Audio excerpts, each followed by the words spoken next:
Этот рецепт будет совершенно простым, но блюдо получится вкусным и сытным. Одно яйцо разбиваю в миску. К яйцу добавлю 150 граммов творога. Буквально раскрошу его руками. Жирность творога значения не имеет. Выбирайте на свой вкус. И сразу же разомну и смешаю творог с яйцом. Можно, конечно же, использовать блендер, но мне нравится, чтобы в готовом изделии чувствовались крупинки творога. Вот так. Дальше добавим сюда 300 мл кефира или жидкого йогурта комнатной температуры. Затем положим в это тесто пол чайной ложки соли, а для баланса вкуса 2 чайных ложки сахара.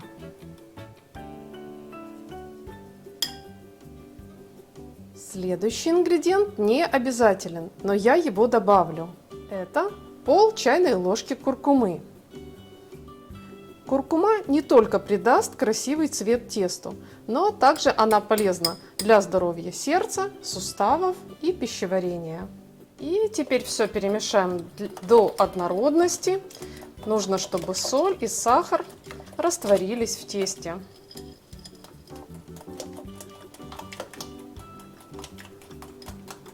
Дальше добавим 100 граммов муки, визуально вот такое количество в стакане. Муку я просею через сито.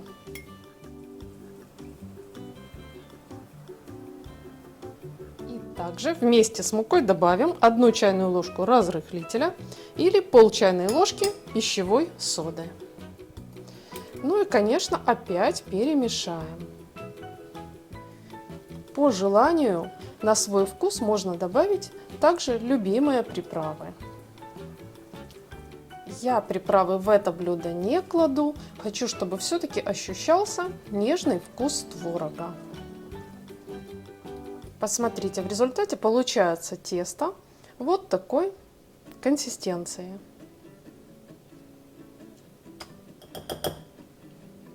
Теперь я оставляю это тесто примерно на 10 минут отдыхать. Тесто постояло, и я его больше уже не перемешиваю. Сковороду ставлю разогревать на маленьком огне. В сковороду кладу кусочек сливочного масла. Можно, конечно же, использовать и растительное масло, но со сливочным еда будет значительно ароматнее. Дальше аккуратно выливаю творожное тесто.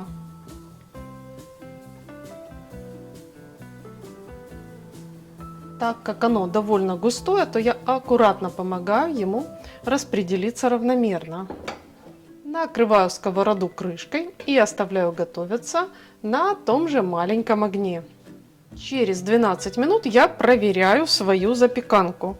Правда, время может отличаться в зависимости от вашей плиты и от сковороды. Запах потрясающе аппетитный, напоминает хачапури.